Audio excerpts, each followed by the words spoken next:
Hey, it's the Studley man Ashley here, and I'm here to tell you that if you want to get the best news and views on video games at the moment, then you should listen in to Game Up every Saturday night, right here on WGS Radio.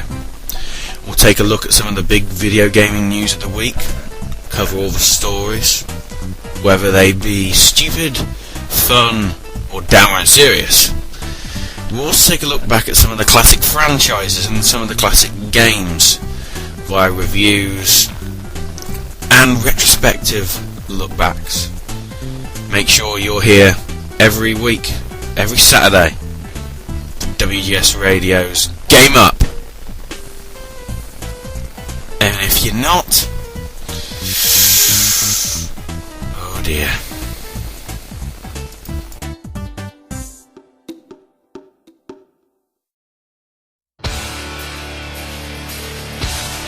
This is Team Gooch, and we're in WGS, the best running wrestling and gaming radio show ever, only on Blog Talk Radio. And if you don't like anything we say or do, 1, we respect your opinion. 2, fuck you.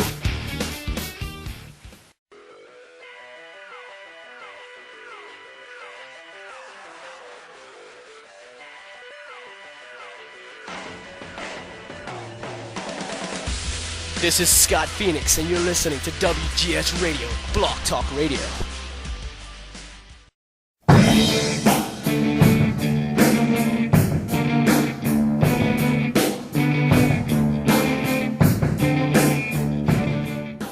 So, with that being said, let me go ahead and get to a couple of the DVD reviews that I have for you.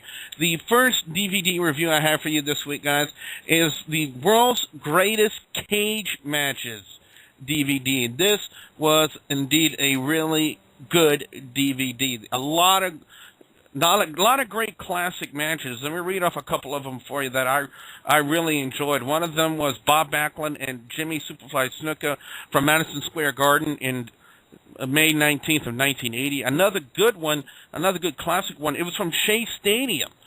Bruno Sammartino and Larry Zbyszko, August 9th, 1980. That was a really good one. A lot of people do remember the Christmas Star Wars from WCCW. Ric Flair defending the NWA World Heavyweight title against Kerry Von Erich in a steel cage. We also had Hulk Hogan and Andre the Giant a year later after WrestleMania at WrestleFest on July 31st, 1988. And then a lot of people remember, who here remembers the match where Vince McMahon actually broke his tailbone? Or cracked it? Oh, St. Valentine's Massacre. Yep, this match is, that match he had with Stone Cold Steve Austin is on the DVD. And I go back and I watch that piece in slow motion.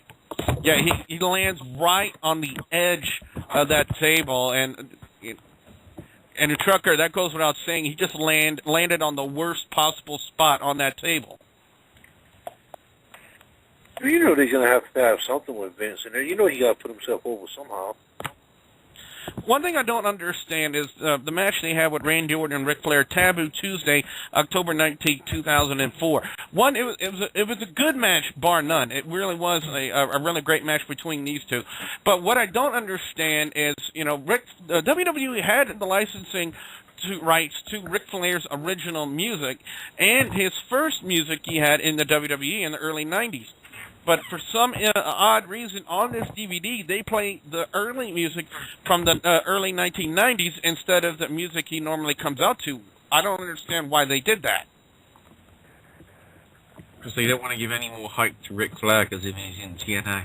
Despite the fact they feature him prominently in the WWE Network advert. Well, there's a major reason for that. I mean, the dude, one, is a Hall of Famer no matter what else he goes off to do in TNA, and proceeds to further drag his name by taking off his coat every week and elbow dropping his underwear and having his ex-wives beat the crap out of him. He's still a Hall of Famer nonetheless. I believe he also has a Wizards contract, doesn't he? No, he does not. Not anymore. He was offered a Legends contract, but because he was offered more money, I'm quoting RVD here, because he was offered more money elsewhere in Florida, he decided to go there and try and clean out both his own bank account and TNA's.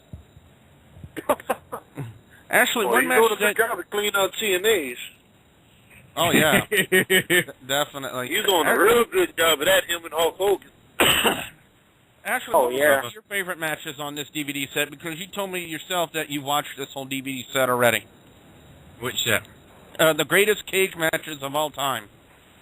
I like some of the old school ones from the 80s, ones that I hadn't seen before. Like, was it the Freebirds and the Von Erichs?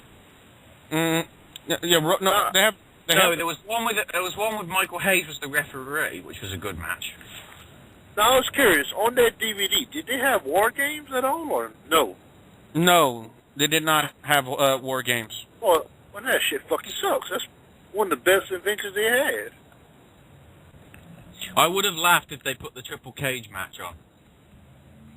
Yeah, that would have been... the triple cage match was just a slap in the face of wrestling, in my opinion. It was a Hell in a Cell on top of a cage on top of a shed. Pretty much. With a bunch of shit wrestlers in it. Pretty much. Yeah. How? One of those things, it was a good concept. That was a good concept, but poorly executed is what that was. No, you got a point. Vince Russo. That name keeps coming up, I don't know why. But all around, ladies and gentlemen, this was a really great DVD set. You've heard a lot of great classic matches. John Cena. I was also pleased to see that we didn't really talk about because we got distracted by the 80s stuff and everything. The other good one was the match, which was slightly biased from the UK, but the cage match from Rebellion '99 between Triple H and The Rock, which I believe was the last steel cage match to use the old style ladder cage, as I call it, rather than the mesh fencing design. Which I really like that match. It's a very good match. It had all the spots that you'd expect from a cage match, but it's good to see two, no doubt, future Hall of Famers in Triple H and The Rock have a proper wrestling match, whereas if you see cage matches now, quite often or not, they're just spots. It's good to, even 10 years ago, they were actually having wrestling matches, but incorporating the spots into it, rather than, what we saw at TNA with the steel cage. Right. Hardy, because you're injured, we're going to get you to do a swanton dive off the top of the cage, despite the fact you're injured. Oh, okay. And it was just spot after spot after spot. I think the match you're referencing is the Hardys versus the Dudley Boys. I think it might have been at either Survivor Series or Summer. I'm referencing TNA. Oh. That match at Survivor Series, the purpose for that was obviously to unify the tag titles, but that was a good match because it was a tag team match. Yes. And obviously the twist with the tag team is as soon as one guy is out the ring, because it was escape only to win, wasn't it, I think? Escape or pin. Yeah. So what happens? Matt Hardy climbs out. Jeff didn't. Went for his swanton off the top of the cage. Failed. Got a 3D, I think. No, he didn't. They pinned him straight after. Yeah. So because of that, he got eliminated. But despite the fact that the other guy was outside the ring, their team automatically won, which, is a bit unfair, but that's like Russo booking. This is just, we'll basically make it a 2-on-1 handicap match. What? Anyone else on the line watch this full DVD set yet? The greatest cage matches of all time? No. No. Chris?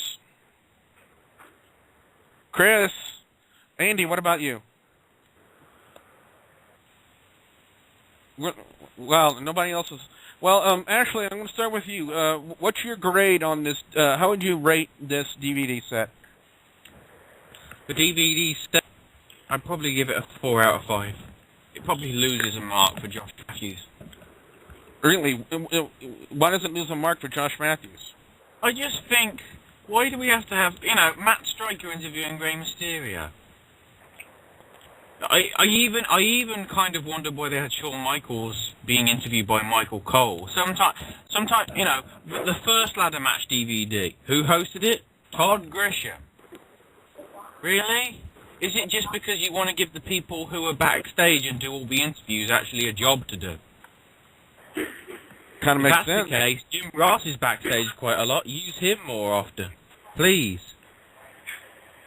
I got to disagree with your score. I'm going to give it a 4.5 out of 5. I'm only going to deduct a half a point for Josh Matthews, but I think the match listing and the content on this DVD more than makes up for the fact that you have Josh Matthews hosting it. I mean, it could have gone worse. They could have had Michael Cole hosting it. Yeah, but Michael Cole's...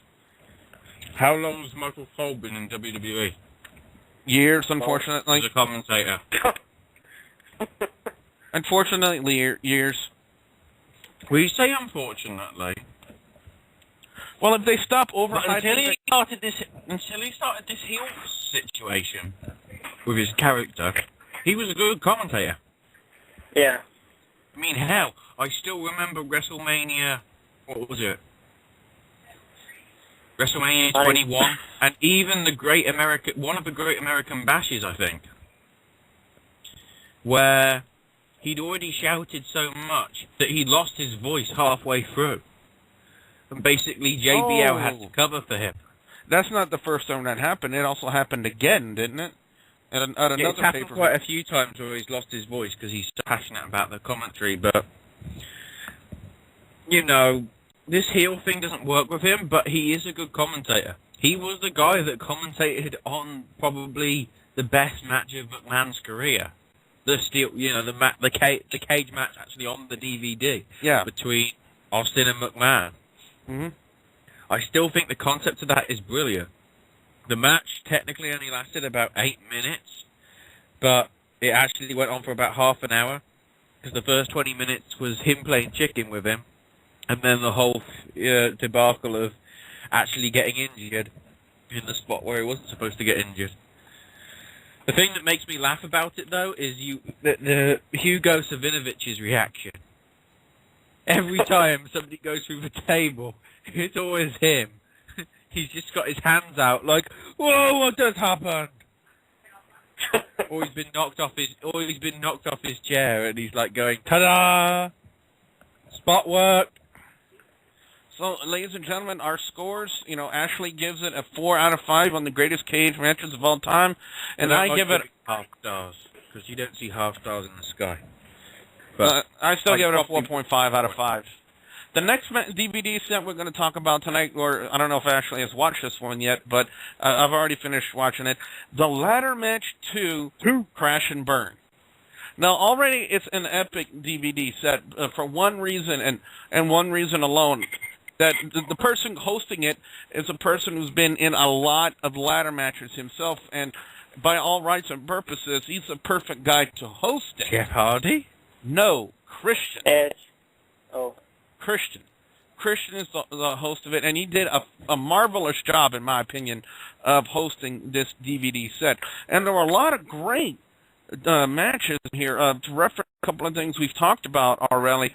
It was Katie Lee versus Beth Phoenix at Ohio Valley Wrestling for the OVW Women's Championship. When's the last time, how many other ladies ladder matches can you guys recall? I can't recall. All I can remember is that stupid knockout thing with the boxes, and they opened the box up, and whatever they got as the gift. Yeah, when they forced Daphne to strip. And a lot of great ladder matches that I've never seen before. I got a chance to see on here. Such as the ladder match for $250 or $2,500 from Smoky Mountain Wrestling in March of 1994. Tracy Smothers versus the late Chris Candino. They really executed that match. The commentary could have been a little bit better, but it was the early 90s. Go figure. And Smoky Mountain Wrestling, again, go figure. Another good ladder match that I saw was from New Blood Rising in WCW, August 13th of 2000. It was a 3 count which was Evan Courageous, Shane Helms, and Shannon Moore with Tank Abbott. Yes, you heard me right. Tank Abbott as their manager of sorts. Oh, against Young Dragons. Who was it? Yeah, the Young Dragons. It was Kaz Hayashi. It was the guy who we now affectionately known as Jimmy Wang Yang, and Jamie's son, a.k.a. Jamie Noble. That was a good match. Yeah, I remember that because it's also the build-up to it was featured on the Nitro DVD. Which was not too bad a match with them having to get the record off the hook or whatever. And there were ladies and gentlemen, 3 different Money in the Bank ladder matches on this DVD set. The first one they featured was from 2007 at WrestleMania 23. Mr. Kennedy, CM Punk, Edge, Finlay, Jeff Hardy, Matt Hardy, King Booker, and Randy Orton. Who remembers the winner of that match? WrestleMania obviously, it was Kennedy. That's right. And then, of course, Kennedy was getting injured, so they pushed it up to Edge, and hence why you had the Edge storyline. The next one they featured was from WrestleMania 25, CM Punk, Kane, Mark Henry, MVP, Shelton Benjamin, Kofi Kingston, Finlay, and Christian. You remember the winner of that one? Well, obviously it was CM Punk, the only back-to-back winning Money in the Bank winner. And quite possibly the ladder match that started the Miz and Michael Cole gay love affair. Miz, Randy Orton, Chris Jericho, Evan Bourne, Ted DiBiase, John Morrison, Edge, and Mark Henry from the first Money in the Bank pay-per-view of July 18th, 2010. That was a good match, though.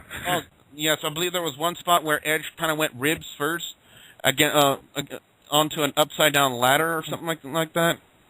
Something like that, yeah. I believe so, yeah. Yeah, and then they ended it with, of course, with the matchup from Extreme Rules for the World Heavyweight Championship, Christian versus Alberto Del Rio, where that was the last time we saw on television programming Brodus Clay, because I watched the shot that Brodus Clay took with the ladder from Christian. That was definitely unintentional, but he was busted wide open. I mean, when they went to the spot where Alberto Del Rio was to be thrown from the ladder to the outside, and for Brodus Clay to catch him, when they panned down to the floor, there was just seriously just like a pool of blood from Brodus Clay's face. I mean, the dude was.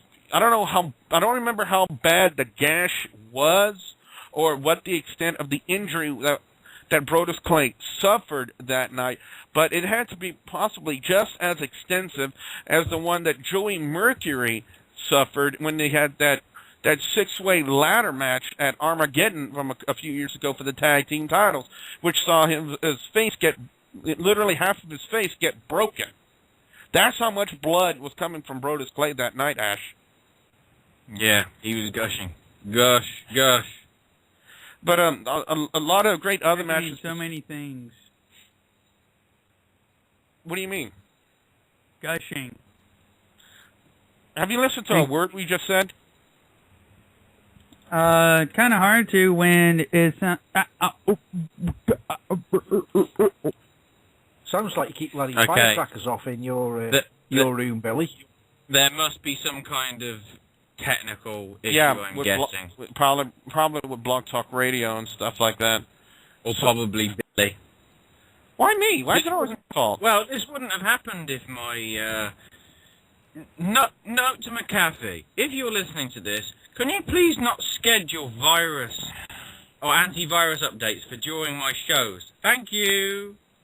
Well, anyway, my shows, they're not my shows, but, What are you talking? I host them. Well, anyway... some of my other favorite matches on the Ladder Match 2 Crash and Burn DVD, obviously, the John Morrison versus Sheamus from the TLC of December 19th, 2010, the #1 Contenders Ladder Match. That had a lot of great spots in that match. I thought they did it really well in that one. Believe it or not, Undertaker and Edge from One Night Stand from June 1st, 2008. That was a really good match too, Ash. Yeah, that was That was, hang on, what was that again? It was a TLC match for the World Heavyweight Championship, Undertaker versus Edge, and if Undertaker lost, he was banned from the WWE. Oh yeah, the one where he didn't get retired, but he basically got retired. Yeah, that was a good match. So, yeah, that was and of course it built into possibly the best SummerSlam match that had little to no build, which was the Hell in a Cell match. But possibly one of the best Hell in a Cell matches in the last 5 years. Just like its predecessor DVD, the first ladder match DVD, I'm giving this one a 5 out of 5. There are so many great matches on here that you guys I definitely highly recommend that you guys get this DVD and check out all of these great matches. If for anything, to see the first ever ladies ladder match ever.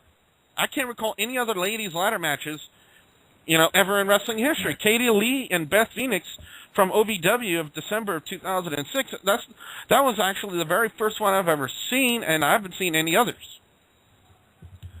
Well, there'll be some. There'll be some that probably didn't get any kind of publicity, possibly. So again, ladies and gentlemen, the Ladder Match 2, Crash and Burn, my official rating, 5 out of 5. To listen to the entire show, click on the link in the description box.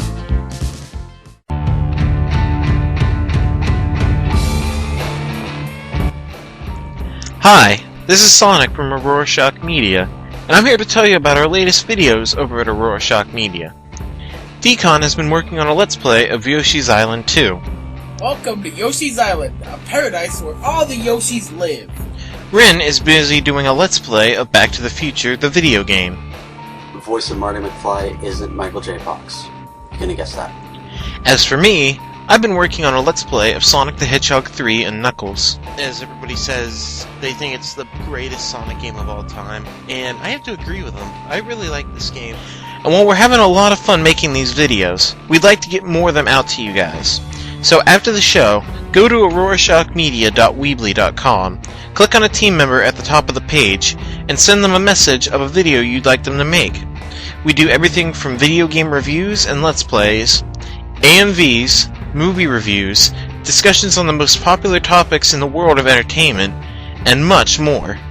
Once again, go to aurorashockmedia.weebly.com after the show and send us a message. We look forward to hearing from our fans.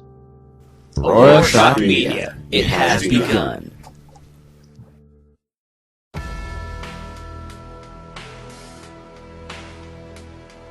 This is the Master, Chris Masters, and you are listening to WGS Radio on Blog Talk. Check it out.